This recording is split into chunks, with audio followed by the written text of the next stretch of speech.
तो प्यारे दोस्तों, हम बात कर रहे हैं, हम पढ़ रहे हैं किसके बारे में? दिल्ली सल्तनत के बारे में। और दिल्ली सल्तनत में जो है प्यारे दोस्तों, हमारा जो है गुलाम वंश, जो प्रथम वंश कहलाता है दिल्ली सल्तनत का, उसके बारे में हमने शुरुआत कर लिया है। और लास्ट वीडियो में जो है प्यारे दोस्तों, हमने पढ़ा था किसके बारे में? हमने पढ़ा था इल्तुतमिश और इस वंश के, गुलाम वंश के संस्थापक कौन? कुतुबुद्दीन ऐबक के बारे में जो है हमने पूरी इतिहास की पढ़ाई कर ली। तो प्यार दोस्तों, आज हम पढ़ेंगे किसके बारे में? इस रजिया सुल्तान के बारे में। रजिया सुल्तान कौन थी और ये कैसे शासक बनी थी, इसके बारे में हमने लास्ट वीडियो में ही पढ़ा था प्यार दोस्तों कि ये इल्तुतमिश की क्या हुआ करती थी? पुत्री। और इल्तुतमिश ने जो है मरने से पहले अपना उत्तराधिकारी किसे घोषित किया था? इसी रजिया सुल्तान को। लेकिन इसका जो भाई था रुकनुद्दीन, है ना, वो इस फैसले के खिलाफ शासक बन गया। और फिर रजिया सुल्तान ने क्या किया था? लाल वस्त्र धारण करके जनता के बीच में चली गई और जनता का समर्थन इसे मिला था। और फिर जनता के समर्थन के द्वारा ही जो है फिर ये क्या बनाई गई? दिल्ली सल्तनत की इकलौती शासिका, है ना, मतलब कि वुमेन रूलर। ओके, ये प्रथम बनी थी रजिया सुल्तान, एकमात्र और प्रथम। तो बात करेंगे हम रजिया सुल्तान की। तो रजिया सुल्तान की बात करें तो मुस्लिम धर्म के बारे में आपने देखा होगा या फिर जानते होंगे कि उनमें जो है महिलाओं को पर्दा प्रथा, जो है एक तरह से पर्दा में रहने की जो है एक प्रथा मानी जाती है। अभी भी औरतें जो है एक ब्लैक कलर का कपड़ा, उसको बुर्का बोला जाता है, वो पहन करके घूमती है, निकलती है, मतलब कि अपना चेहरा नहीं दिखाना होता है ना।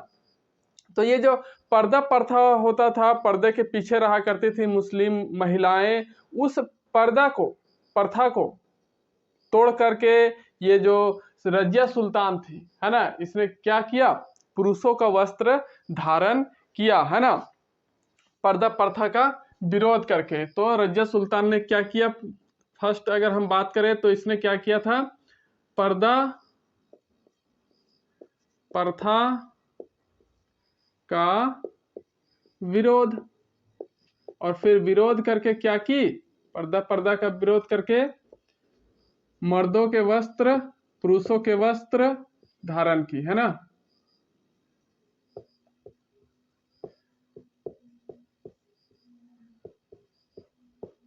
ये हुआ बात। उसके बाद अगर रजिया सुल्तान की बात करें तो रजिया सुल्तान भारत की क्या मानी जाती है? प्रथम प्रशासिका। क्या? प्रथम प्रशासिका मानी जाती है, प्रथम सुल्तान मानी जाती है।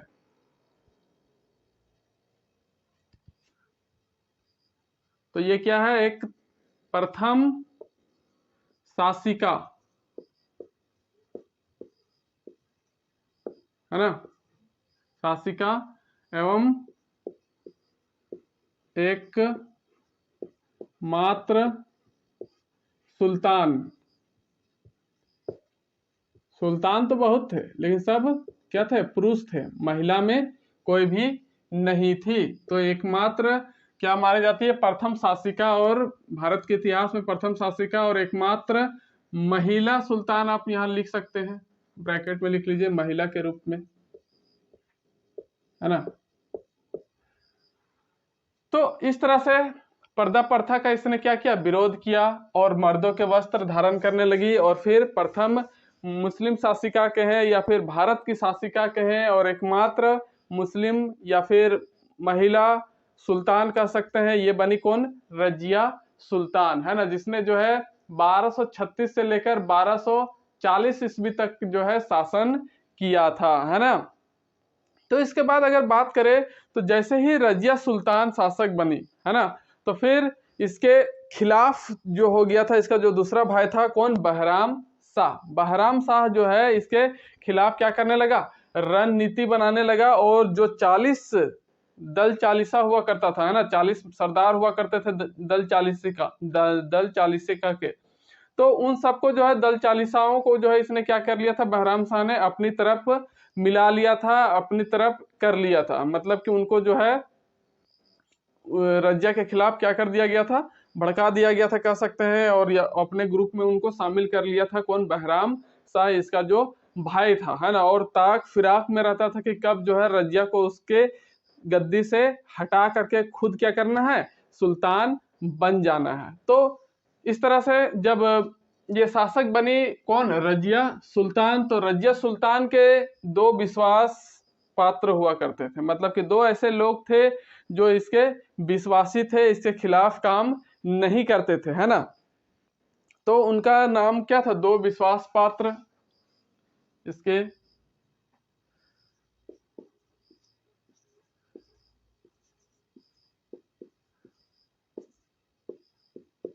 तो दो विश्वास पात्र कौन कौन हुए, एक तो एतगिन, फर्स्ट कौन था, एतगिन, है ना, और दूसरा था अल्तुनिया,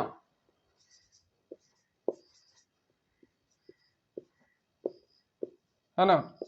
तो ये दोनों क्या थे, इक्तेदार थे, इक्तेदार, और ये भी इक्तेदार था, इक्तेदार।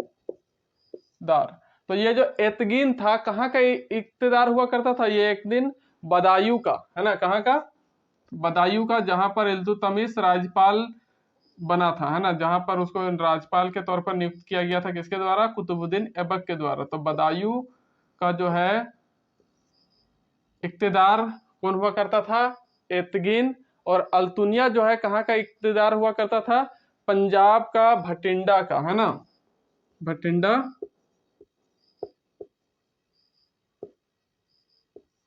पंजाब। तो इस तरह से ये दो लोग जो थे क्या थे, रजिया सुल्तान का विश्वास पात्र हुआ करते थे। तो इसी बीच क्या हुआ ना कि रजिया सुल्तान को एक गरीब या फिर कमजोर या छोटे वर्ग के व्यक्ति से प्रेम हो गया, है ना। तो उसका नाम क्या था, याकूत खां। तो याकूत खां से जब उसको जो है मोहब्बत हो गया, प्रेम हो गया, जो एक क्या था, छोटे से वर्ग का था, तो यही याकूत खान जो था क्या था, इसकी मृत्यु का भी कारण बना। इसी की वजह से ये मारी भी गई, कौन, रजिया सुल्तान। एक तरह से इतिहासकार मानते हैं कि रजिया सुल्तान के मौत के कारण कौन बना था, उसका प्रेमी याकूत खां, है ना। क्यों, क्योंकि आगे देखते हैं अभी कहानी क्या होता है, ट्विस्ट क्या लाता है ना। तो इसी बीच क्या हो गया, इसको रजिया सुल्तान को याकूत खां से मोहब्बत हो गया, याकूत खां, है ना। और ये याकूत खां कौन हुआ करता था, ये याकूत खां जो है एक छोटे वर्ग का व्यक्ति था, है ना, छोटे वर्ग का, कमजोर वर्ग का व्यक्ति था। और ये क्या करता था, जो इल्तुतमिश हुआ करता था, इल्तुतमिश के शाही घोड़े का जो है ये देख रेख करता था, है ना। उनका खाना खिलाने का काम, नहाने धुलाने का काम जो है ये याकूत खां किया करता था, इल्तुतमिश के शाही घोड़े का, है ना। और जब इल्तुतमिश अपने शाही घोड़े पर बैठता था ना, तो ये जो याकूत खां था, इसी याकूत खां के कंधों पर जो है पांव रखकर, है ना, कंधों पर पांव रखकर चढ़ता था, है ना, कौन, इल्तुतमिश। तो जैसे ही रजिया सुल्तान बनी, सुल्तान, है ना, रजिया जैसे ही सुल्तान बनी, तो ये काम, यही काम जो है ये रजिया के लिए भी करना शुरू कर दिया। जैसे ही रजिया जो है सुल्तान बनी, तो ये जो काम पहले करता था याकूत खां इल्तुतमिश के लिए, तो यही काम जो है इसने किसके लिए शुरू कर दिया, रजिया के लिए भी करना शुरू कर दिया। तो इसके इस तरह के कार्य को देखकर, इसके इस तरह के परिश्रम को देखकर, या फिर इसके जो भी गुण रजिया को अच्छी लगी हो, तो उसे देखकर जो है रजिया इस पर जो है क्या हुई, मर मिटी, है ना। रजिया का दिल जो है इसे पिघल गया, और फिर याकूत को अपना प्रेमी बना ली और उससे शादी भी कर ली, है ना। तो याकूत खां जो है इस तरह से याकूत खां से मोहब्बत कर बैठी, कौन, रजिया सुल्तान। अब बात करें कि रजिया सुल्तान जैसे ही इससे अब मोहब्बत करने लगी तो वही काम तो नहीं ना करने बोलेगी कि आप जो है घोड़े का ही देख रेख कीजिए। तो इसका जो है प्रमोशन हो गया, एक तरह से कहे तो ऊंचा पोस्ट दे दिया गया, एक पोस्ट दे दिया गया, उस पोस्ट पर नियुक्त कर दिया गया किसको, याकूत खां को। कौन सा पोस्ट, आमिर ए आखूर, है ना। इसको किस पर नियुक्त कर दिया गया,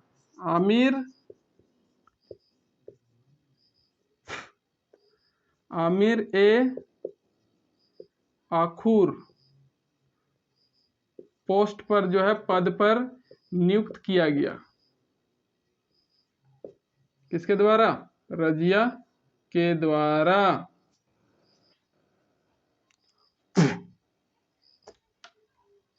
तो रजिया के द्वारा क्या किया गया, आमिर आखुर पद पर नियुक्त किया गया। तो आमिर आखुर का पोस्ट जो हुआ करता था वो क्या पोस्ट हुआ करता था, तो दिल्ली सल्तनत के हैं या फिर गुलाम वंश के हैं, उनके जो भी शाही घोड़े होते थे उन सबकी जो है देख रेख के लिए, है ना, एक विभाग बना हुआ था। उस विभाग का नाम था दीवान ए आखुर, है ना। क्या हुआ करता था, शाही घोड़ों की देख रेख के लिए एक पद हुआ करता था, सॉरी विभाग हुआ करता था, दीवान ए आखुर, दीवान ए आखुर, है ना। दीवान ए आखुर एक विभाग हुआ करता था, विभाग शाही घोड़ों की देख रेख के लिए, है ना। शाही घोड़ों की देख रेख के लिए एक विभाग हुआ करता था। और इसी विभाग के जो चीफ हुआ करता था ना, मुख्यमंत्री, चीफ जो हुआ करता था मुख्यमंत्री, उसी को बोलते हैं आमिर, बोलते थे क्या, मुख्यमंत्री को आमिर आखुर। तो इस तरह से जैसे ही इसकी प्रेम कहानी या फिर प्रेम जीवन जो है शुरू हुआ किसके साथ, याकूत खां के साथ। तो इससे जो है इसके जनता के जो भी लोग हुआ करते थे बहुत नाराज हुए, है ना, कि एक छोटे वर्ग के लोग के साथ जो है रजिया इस तरह से अपना प्रेम चला रही है, विवाह कर रही है। तो चारों तरफ जो है रजिया का क्या होने लगा, रजिया सुल्तान का आलोचना होने लगा, लोग जो है बुराई इसकी करने लगे। इसी बीच क्या हुआ ना कि 1240 ईस्वी में, 1240 ईस्वी में ये जो अल्तुनिया जो था भटिंडा का इक्तेदार, इसने अपना जो है बगावत शुरू कर दिया, विद्रोह कर दिया, है ना। क्या कर दिया, अल्तुनिया ने विद्रोह कर दिया पंजाब में, और खुद को पंजाब का स्वतंत्र शासक घोषित कर लिया। कब, 1240 ईस्वी में, है ना। 1240 ईस्वी में अल्तुनिया का क्या हुआ, विद्रोह हुआ। तो इसी विद्रोह को जो है खत्म करने के लिए, शांत करने के लिए जो थी रजिया सुल्तान और याकूत, ये दोनों जो है पंजाब की ओर निकल पड़े, भटिंडा के लिए निकल पड़े, है ना। क्योंकि 1240 ईस्वी में अल्तुनिया का विद्रोह हुआ और इसने खुद को जो है भटिंडा पंजाब का जो है क्या कर लिया, स्वतंत्र शासक घोषित कर लिया था, स्वतंत्र शासक घोषित किया था, जो कि कहाँ आता था, दिल्ली सल्तनत में आता था, है ना। तो इस तरह से इसने क्या कर लिया, भटिंडा पंजाब का अपना खुद का स्वतंत्र शासक घोषित कर लिया और अपना विद्रोह कर दिया। किसने, इस अल्तुनिया ने। तो जैसे ही पता चला इस विद्रोह के बारे में रजिया सुल्तान को, तो रजिया सुल्तान और याकूत अपनी सेना लेकर के इस विद्रोह को शांत करने के लिए पंजाब के लिए निकल पड़ी। लेकिन क्या हुआ कि जो अल्तुनिया था और उसकी जो सेना थी, रजिया की सेना से ज्यादा ताकतवर थी, ज्यादा मजबूत थी, जिसके वजह से इस विद्रोह में क्या हुआ, अल्तुनिया ने याकूत खां की क्या कर दी, हत्या कर दी, काम तमाम कर दिया, है ना। और जैसे ही ये बात पता चला, इधर दिल्ली में जो था कौन, उसका भाई बहराम शाह, है ना, तो वो खुशी से उछल पड़ा। जैसे ही गुप्तचरों के माध्यम से बहराम शाह को पता चला कि अल्तुनिया ने क्या किया है, याकूत खां की हत्या कर दी, तो उसका खुशी का ठिकाना ही नहीं रहा, बहुत खुश हुआ और सोचने लगा कि अब तो अल्तुनिया है वो क्या करेगा, रजिया को भी मौत के घाट उतार देगा, मतलब कि उसकी हत्या कर देगा। और इस तरह से उस बात को सुनकर वो खुद को जो है क्या घोषित कर दिया, दिल्ली सल्तनत का शासक घोषित कर दिया और दिल्ली सल्तनत पर शासन करने लगा। तो जैसे ही याकूत खां की हत्या की अल्तुनिया ने, तो उसके बाद क्या किया था उसने, रजिया को कैदी बना लिया था, है ना। इसी विद्रोह के दौरान जो है अल्तुनिया ने क्या किया था, याकूत की हत्या करके, याकूत की हत्या करके रजिया को कैदी बना लिया, बंदी बना लिया था, है ना। रजिया को कैद कर लिया, है ना, कैद कर लिया अल्तुनिया। और उसके बाद अल्तुनिया ने जो है, अल्तुनिया ने क्या किया था, रजिया के सामने दो शर्त रखे। क्या शर्त रखे, दो शर्त। तो दो शर्त में इसने क्या कहा, या तो तुम मुझसे क्या कर लो, शादी कर लो, है ना, और दूसरा या तो मुझे दिल्ली सल्तनत दे दो, है ना, दिल्ली दे दो। ये इसने दो शर्त रखे थे किसके सामने, ये रजिया सुल्तान के सामने। तो रजिया सुल्तान को पता था कि अब तो याकूत आ नहीं सकता है, याकूत की तो हत्या कर दी ही गई है और इस तरह से फिर ये दिल्ली सल्तनत भी चला जाएगा, तो क्यों ना फिर इससे शादी ही कर लिया जाए। मजबूर हो गई वो, है ना। तो फिर दिल्ली सल्तनत को ना दे करके रजिया ने क्या किया, रजिया ने अल्तुनिया से विवाह कर लिया। ये शादी करने वाला जो प्रस्ताव था उसको स्वीकार कर लिया। और अब तो ये जान रहे थे कि वो जो है कौन, इसका भाई जो शासन कर लिया था कहाँ, दिल्ली में, बहराम शाह, है ना, उसको हटाना जरूरी है। तो बहराम शाह को दिल्ली सल्तनत की गद्दी से सिंहासन पर हटाने के लिए फिर क्या कर दिए, ये अल्तुनिया और रजिया दोनों निकल पड़े, है ना, दिल्ली की तरफ। यहाँ थे भटिंडा पंजाब में। तो यहाँ से ये लोग क्या हुए कि बहराम शाह को राज सिंहासन से हटाने के लिए ये लोग दिल्ली की तरफ निकल पड़ा। और जैसे ही दिल्ली की तरफ ये लोग आ रहा था, है ना, तो बहराम शाह को पता चल गया कि वो लोग आ रहा है।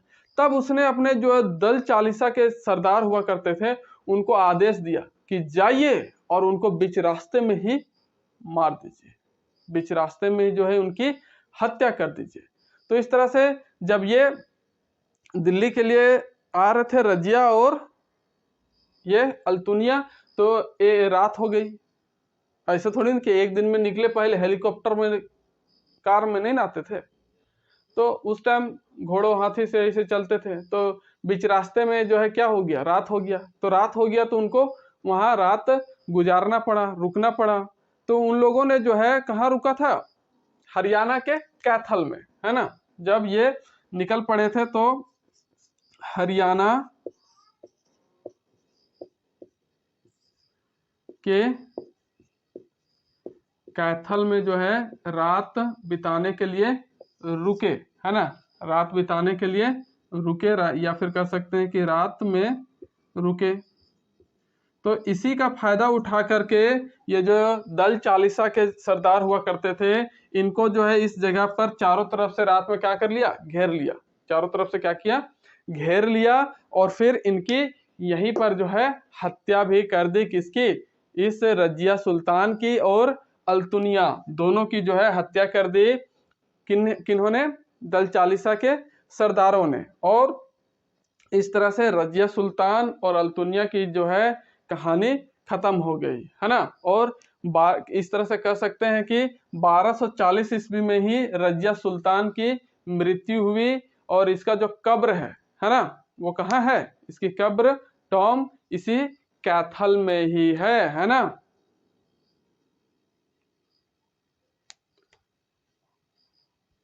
जगह थोड़ी कम है, तो हम कह सकते हैं कि 1240 ईस्वी में क्या हुआ, रजिया की मृत्यु हुई, है ना। और इसका जो कब्र है ना, कब्र, वो कब्र भी कहाँ है, इसी जगह पर है, कैथल में, है ना, हरियाणा के कैथल में, जहां मरेगा वहीं उसकी कब्र हो गई। तो इस तरह से फिर फाइनली अंततः क्या हुआ, ये जो बहराम शाह था इसका भाई, इन दोनों की हत्या करके दिल्ली के सिंहासन पर कब्जा कर लिया और सुल्तान के पद पर आसीन हो गया। तो उसके बाद अब देखेंगे हम कि रजिया सुल्तान के बाद इसका जो भाई था बहराम शाह, वो किस तरह से दिल्ली को जो है चलाया।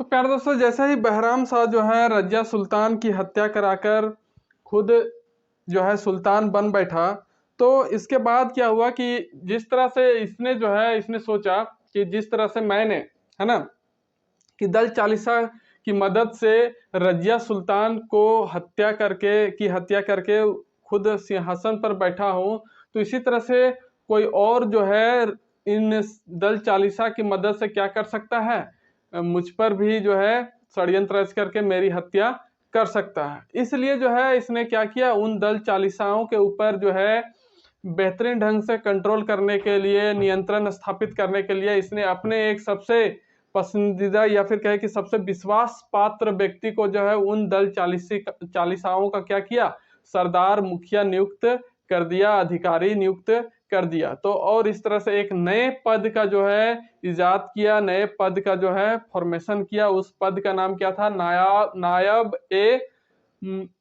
मुमलकात, है ना, नायब ए मुमलकात। क्या बनाया इसने, पद नया, है ना,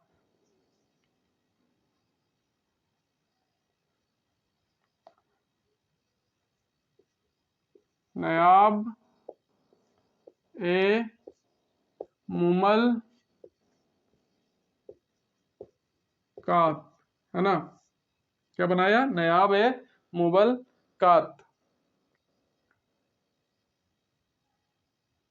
और फिर ये किसको बनाया था इसने, अपना वो अधिकारी एतगीन, कौन, एतगीन को जो है, जो किसका भी विश्वास पात्र हुआ करता था ये सुल्तान रजिया का, है ना, रजिया सुल्तान का भी जो है ये क्या हुआ करता था, विश्वास पात्र, या फिर अपना विश्वास रखती थी इस पर, कौन, रजिया सुल्तान। तो इसी तरह से ये जो बहराम शाह का भी जो है ये विश्वास पात्र बना। और फिर इसी एतगीन को जो है इसने क्या किया था, एक नया पद बना करके नायब ए मुमलकात का क्या कर दिया, उच्च अधिकारी नियुक्त कर दिया, है ना। और इसका क्या काम हुआ था, दल चालीसा को देख रेख करना, या फिर उसका मुख्य अधिकारी हुआ करता था, है ना, दल चालीसा का मुखिया।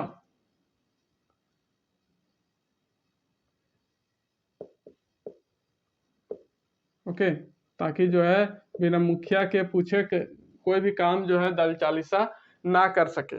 इस तरह से इसने क्या किया, नया पद बनाया। और बहराम शाह के ही शासन काल में जो है क्या हुआ था, मंगोलों का प्रथम आक्रमण, है ना, मंगोलों का प्रथम आक्रमण हुआ था। कब, इसी बहराम शाह के शासन काल के दौरान, है ना, 41 से 42 में मंगोलों का प्रथम आक्रमण। ओके,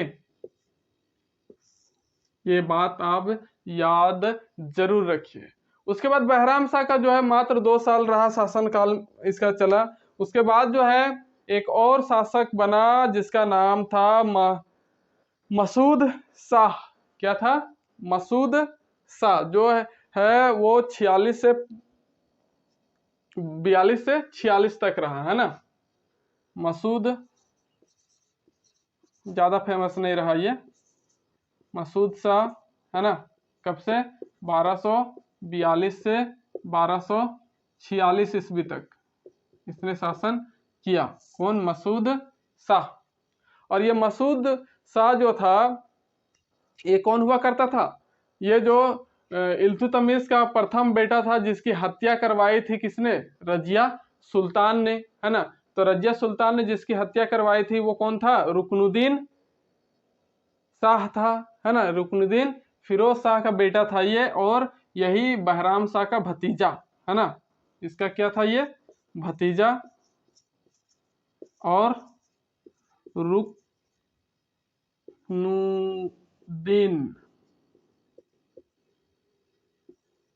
फिरोज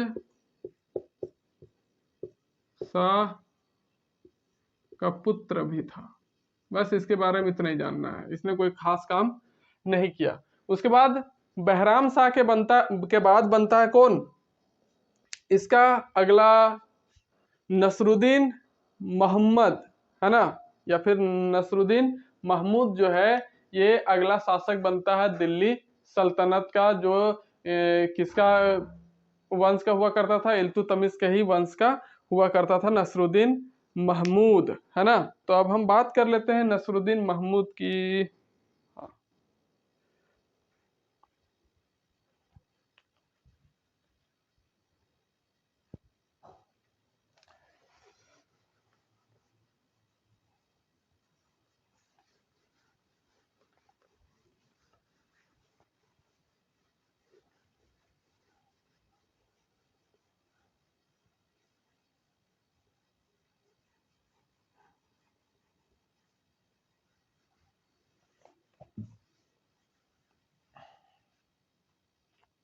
किसकी बात कर लेंगे, नसरुद्दीन महमूद।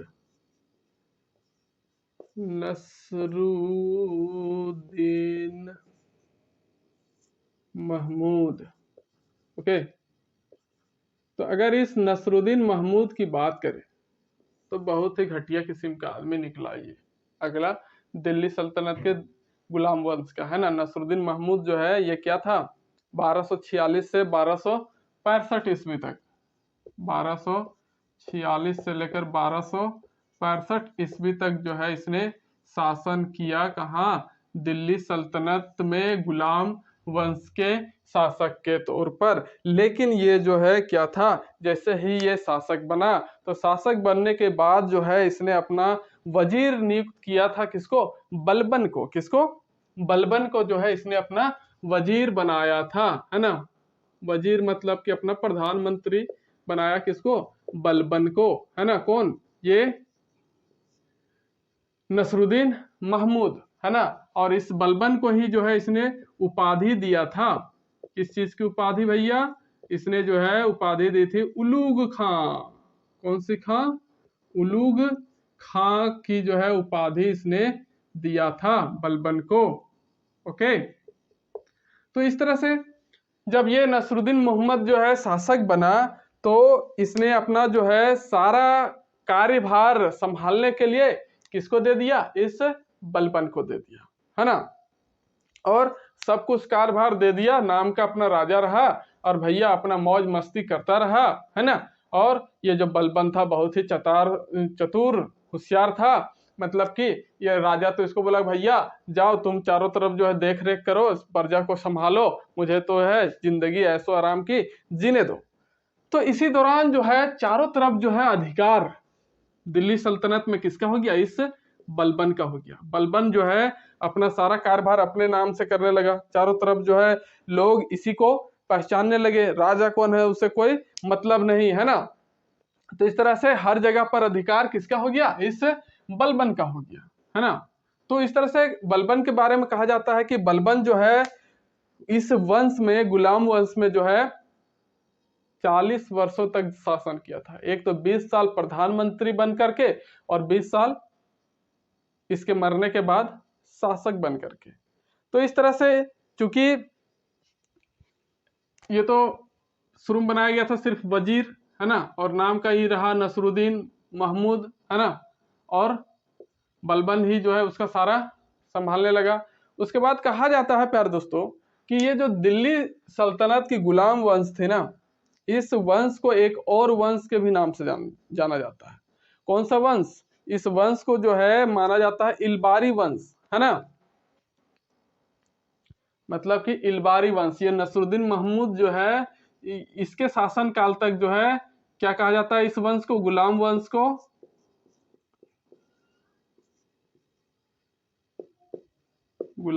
को क्या कहा जाता है, इलबारी वंश, है ना। क्यों कहा जाता है, क्यों जी? क्योंकि जो इल्तुतमिश हुआ करता था, इल्तुतमिश जो है इसी वंश का हुआ करता था, इल्बारी वंश का ही वो शासक था। मतलब कि उसका वंश कौन सा था? इल्बारी वंश था। किसका? इल्तुतमिश का। और इल्तुतमिश के शासक बनने के बाद जो है जितने भी शासक बने गुलाम वंश के, सब इसी इल्तुतमिश के जो है वंशज हुआ करते थे, है ना। इसी इल्तुतमिश के वंशज हुआ करते थे। इसलिए जो है ये नसरुद्दीन मोहम्मद महमूद तक जो है सारे के सारे क्या थे? इस इल्तुतमिश के वंश थे, है ना। इसलिए यहाँ तक नसरुद्दीन मोहम्मद तक के वंश को क्या कहा जाता है? इल्बारी वंश के नाम से जाना जाता है। इसलिए गुलाम वंश को क्या क्या नाम से जाना जाता है? एक तो फर्स्ट मैंने बताया था मामलुक वंश, है ना। मामलुक, क्योंकि सब क्या थे? गुलाम। मामलुक वंश के बारे में भी बताया। सेकंड बात आई इल्बारी वंश, है ना। जिसके बाद एक और इसका नाम जाना जाता है, उसके बारे में भी हम नेक्स्ट पढ़ने वाले हैं। तो इस तरह से नसरुद्दीन मोहम्मद तक का जो जब तक जीवित रहा, है ना, ये नसरुद्दीन महमूद जो है जब तक जीवित रहा तो बलबन जो है 20 साल तक जो है शासन किया, है ना। 20 साल तक वजीर बनकर शासन किया और इसके मरने के बाद जो है 20 साल जो है ये राजा बन करके, शासक बन करके जो है शासन करेगा, है ना। चलिए अब नेक्स्ट इसी के बारे में बात करते हैं, है ना। किसके बारे में? बलबन के बारे में।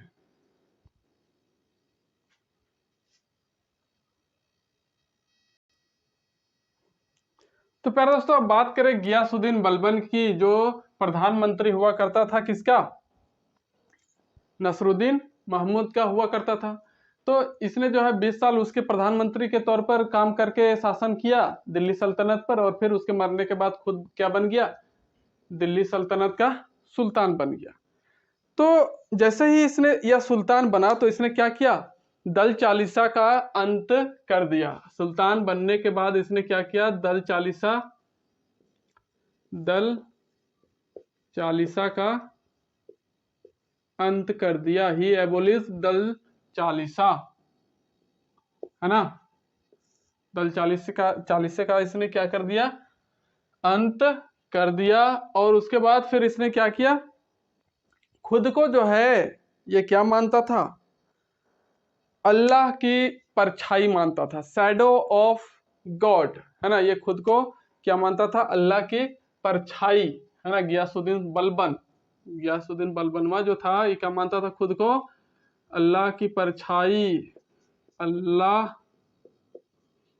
की परछाई मानता था, है ना। Shadow of God, shadow of God मानता था ये। और इसीलिए जो है इसने एक उपाधि धारण किया था, जिल ए इलाही, है ना। जिल ए इलाही की जो है इसने उपाधि धारण की थी। जिल ए इलाही, है ना। जिल ए इलाही की जो है इसने उपाधि धारण कर रखी थी। यह जो है गियासुद्दीन बलबन इल्तुतमिश के वंश से अलग एक दूसरे वंश से था, क्योंकि ये प्रधानमंत्री था, है ना। उसके वंश से रिलेटेड नहीं था। तो ये जो था गियासुद्दीन बलबन, ये अफरासियाब वंश से संबंध रखता था। गियासुद्दीन बलबन जो है कौन से वंश का हुआ करता था? अफरासियाब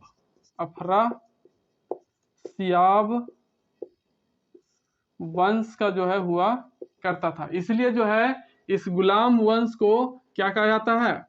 गुलाम वंश को इसके नाम से जाना जाता है, अफरासियाब वंश के नाम से, गुलाम, है ना, वंश। तो गुलाम वंश को क्या कहा जाता है? अफरासियाब वंश भी कहा जाता है। इसी की बात मैं कर रहा था। हमने देखा था अभी कि मामलुक वंश, गुलाम वंश और एक क्या देखा था?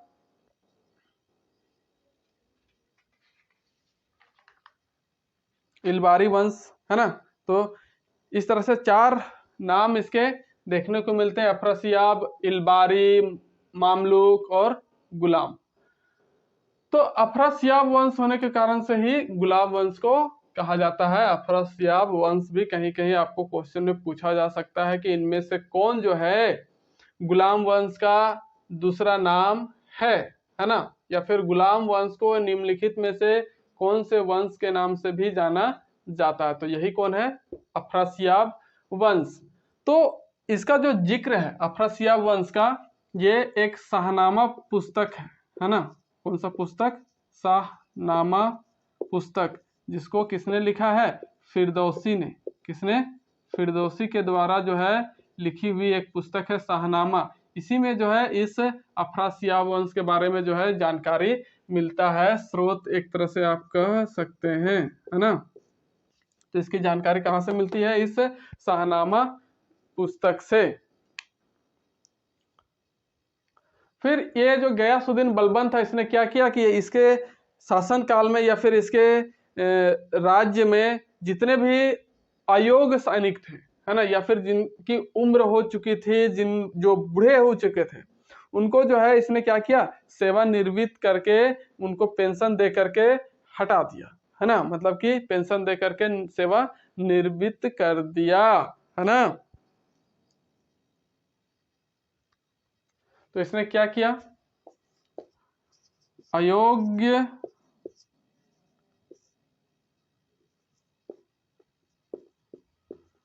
सैनिकों को, है ना, अयोग्य सैनिकों को पेंशन दे करके, क्या दे करके, पेंशन, है ना, पेंशन दे करके सेवा निवृत्त कर दिया,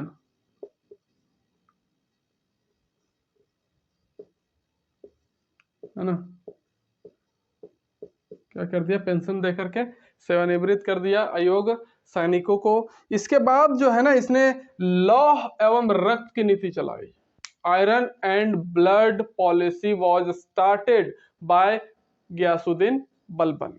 तो बलबन ने ही जो है क्या शुरू किया था, रक्त एवं लौह की नीति, आयरन एंड ब्लड की पॉलिसी जो है इसने शुरुआत की थी। क्यों, क्योंकि जो है इसका प्रतिष्ठा स्थापित हो सके, या फिर जनता के बीच में इसका खौफ बना रह सके।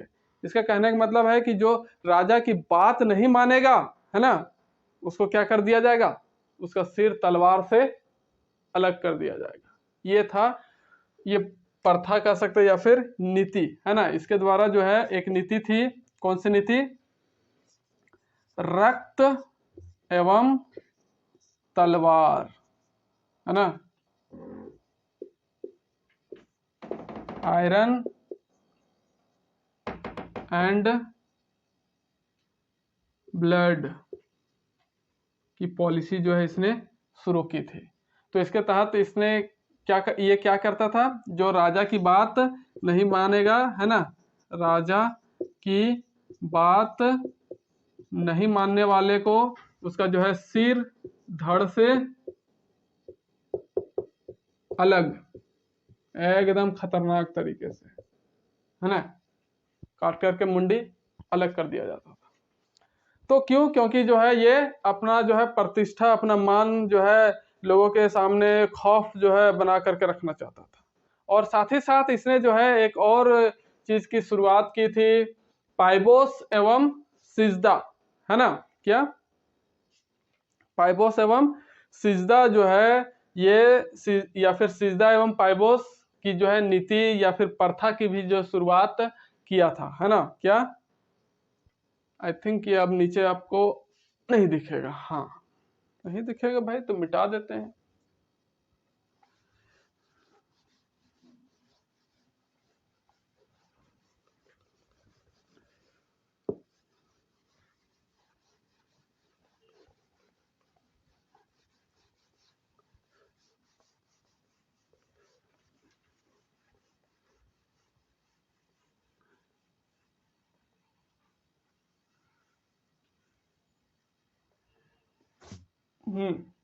तो इसने सिजदा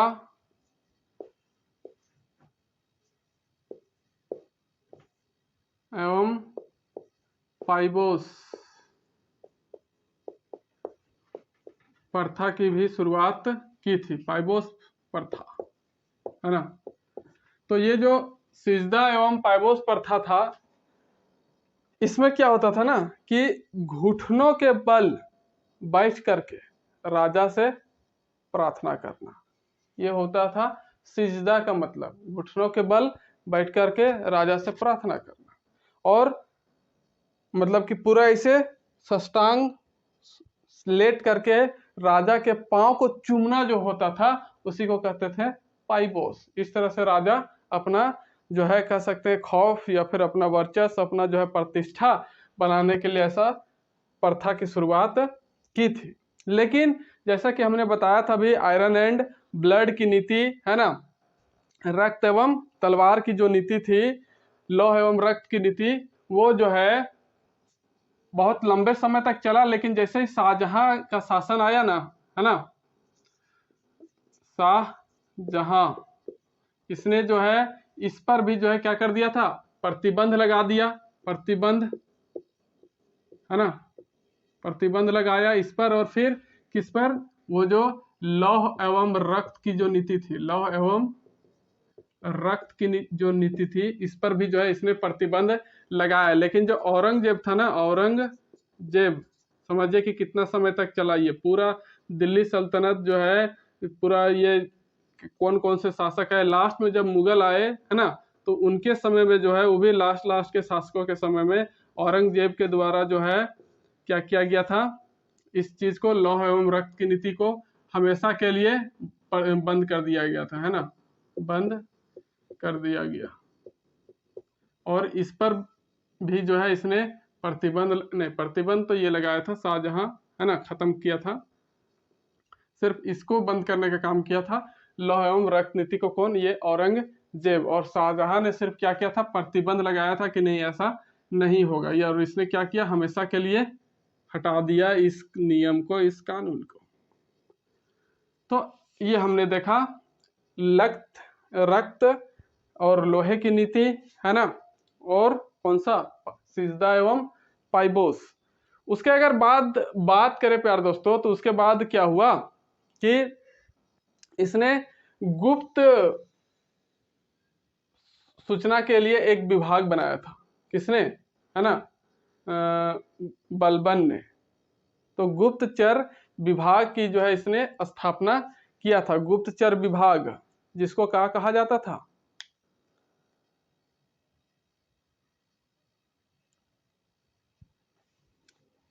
इसने जो है क्या किया, गुप्तचर विभाग की स्थापना की या फिर शुरुआत किया। क्यों, क्योंकि गुप्तचर रहेंगे तो इसको सूचना मिलते रहेगा राज्य से कि कौन क्या कर रहा है, चोरी छिपे, एक तरह से स्पाई ये लगा करके रखता था, है ना। और फिर मंगोला का जो आक्रमण होता था ना, उस पर नियंत्रण करने के लिए जो है इसने अपने जो विभाग हुआ करता था, सैन्य विभाग, उसमें जो है इसने क्या किया, दीवान ए अर्ज एक अलग विभाग बनाया, है ना। मंगोलों पर नियंत्रण रखने के लिए इसने एक क्या बनाया, सैन्य विभाग बनाया। सैनिक का विभाग तो होता ही था, लेकिन मंगोलों पर जो है नियंत्रण रखने के लिए इसने एक अलग सैन्य विभाग बनाया, जिसको क्या कहा जाता था, दीवाने अर्ज। क्या कहा जाता था, दीवाने अर्ज। ओके, तो इस तरह से इसने एक स्पेशल सैन्य विभाग बनाया जो मंगोलों पर जो है नियंत्रण रख सकता था, लेकिन ये जो है उसको क्या कर सका, रोक नहीं सका। उसके बाद इसने जो है अपना, जो इसका पुत्र हुआ करता था, कौन, शाहजहां मोहम्मद, है ना, पुत्र जो इसका हुआ करता था शहजादा शहजादा मोहम्मद, है ना। इसको इसने क्या किया था, भारत का जो उत्तर पश्चिम एरिया था, उत्तर पश्चिम भारत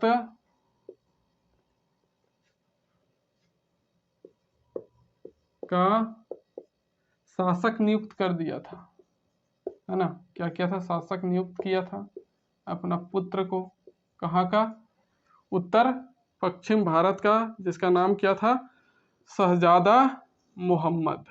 तो यही शहजादा मोहम्मद जो है, जब मंगोलों का दूसरा आक्रमण हुआ तो मारा गया था, है ना।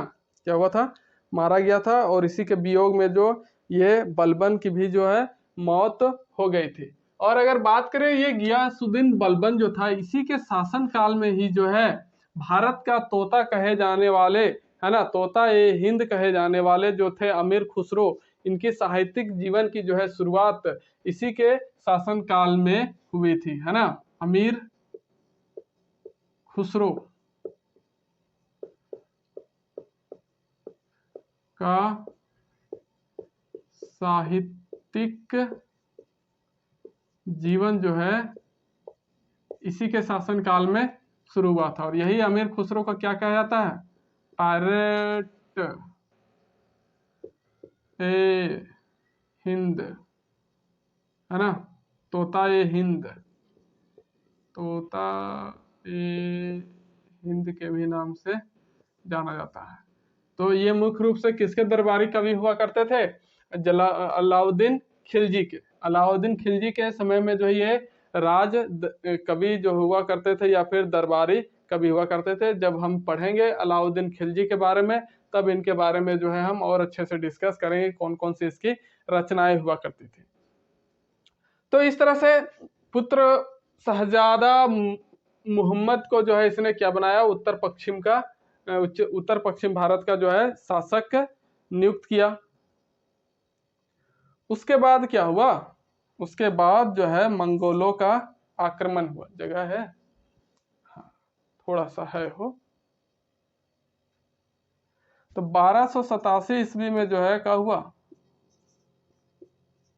Second attack of Mongolites on Delhi सल्तनत during the ruling period of Ghiyasuddin Balban. तो इसके शासन काल में ही जो है सेकेंड आक्रमण हुआ मंगोलों का, है ना। मंगोलों का कहां पर, दिल्ली सल्तनत पर, है ना। दिल्ली सल्तनत में जो है दूसरा आक्रमण मंगोलों का कब हुआ, बलबन के शासन काल के दौरान 1287 ईस्वी में। और यही 1287 ईस्वी में ही इस आक्रमण के दौरान जो है इसका पुत्र जो था शहजादा मोहम्मद, वो क्या हो गया, इसकी मृत्यु हो गई इस युद्ध के दौरान, है ना। और इसी अटैक में जब मारा गया इसका पुत्र, तो अपने पुत्र के वियोग में, दुख में जो है इसकी भी क्या हो गई, मृत्यु हो गई, है ना। 1287 में ही जो है पुत्र के वियोग में बलबन की भी मृत्यु हो गई, है ना। पुत्र के वियोग में मृत्यु हो गई किसकी, बलबन की, है ना। इसका पुत्र तो मरा ही इस आक्रमण के दौरान, और उसके दुख में तड़प में ये भी बेचारा चल बसा, है ना। और मरने के बाद जो है इनका जो कब्र है वो कहाँ है, दक्षिणी दिल्ली के महारौली पुरातात्विक पार्क में मिला है, रखा गया है, या फिर वहीं पर इनको दफनाया गया है। कहाँ पर, दक्षिणी दिल्ली के महारौली पार्क पर, है ना। और दोनों का कब्र की बात करें, बाप बेटा का, दोनों का जो कब्र हुआ था है कहाँ है, दक्षिणी दिल्ली के महारौली पार्क, पुरातात्विक पार्क, दक्षिणी दिल्ली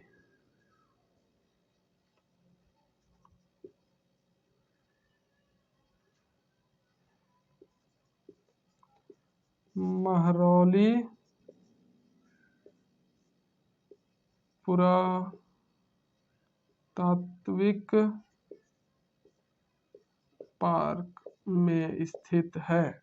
हाँ, तो इस तरह से इसकी भी कहानी द एंड हो गई। उसके बाद क्या हुआ कि इसके बाद जो है इसका शासन चलाने के लिए दिल्ली सल्तनत की, है ना, बागडोर संभालने के लिए किसको नियुक्त किया गया? सुल्तान। इसका जो ग्रैंड सन हुआ करता था बलबन का, कौन? कैक्यूबाद, उसको बनाया जाता है अगला सुल्तान। लेकिन वो क्या था? बहुत ही अयोग्य था और भोग विलासिता का जिंदगी जीने वाला था, है ना, बहुत ही अयोग्य किस्म का शासक था। तो इसके अयोग्यता का जो है जानकारी जो दिल्ली सल्तनत के अमीर वर्ग के लोग हुआ करते थे उनको पता चल गया कि भैया ये तो शासक नहीं है, इतना अयोग्य है कि कहो मत, है ना। तो अमीर वर्ग के लोग जो है इस पर हावी हो गए और एक अमीर वर्ग जो आदमी था, व्यक्ति था, है ना, कैमूर, उसने जो है क्या किया, इसको गद्दी से हटा करके खुद बन गया। अब भैया जब ये बना तो उत्तर पश्चिम भारत का में जो एक वजीर उसमें नियुक्त था, कौन? उसका नाम था मलिक, है ना, नो मलिक नहीं, कौन? हाँ मलिकवे था वो, सॉरी। तो उसने जो है इसको हटा करके क्या कर लिया, एक नया वंश का स्थापना कर लिया, है ना। तो अब बात करते हैं कि इसके बाद अगला जो है किसको बनाया गया? कैकुवाद। कैकुवाद, तो ये कैकुवाद कौन था? बलबन का पोता, है ना, बलबन का पौत्र लिख लीजिए, पोता कहिए, ग्रैंड सन कहिए, है ना, क्या कहिए आप समझिए, ग्रैंड सन था। तो जैसे ही बलबन और उसका पुत्र मारा गया तो उसके पौत्र ग्रैंड सन कैकुवाद को दिल्ली सल्तनत का जो है नेक्स्ट क्या बनाया गया? सुल्तान। लेकिन जो है ये कब से कब तक रहा? 1287 से 1290 तक, है ना। कब से कब तक? 1287 से 1290 ईस्वी तक, यहीं तक जो है दिल्ली सल्तनत का कहानी चलता है। तो ये क्या था? बहुत ही अयोग्य था और बहुत ही क्या कह सकते हैं कि सिर्फ भोग विलासिता का जिंदगी जीने वाला इंसान था। तो इसकी अयोग्यता का जो है पता चल गया था किसको? वहाँ दिल्ली सल्तनत के जितने भी अमीर वर्ग के लोग हुआ करते थे, है ना। तो उन्हीं में से जो है एक हुआ करता था कैमूर्ख। कौन? कैमूर्ख, है ना। इसने जो है क्या किया, इसको यहाँ से हटा दिया, सिंहासन से हटा दिया और खुद जो है खुद शासक बना, है ना, खुद शासक बन गया।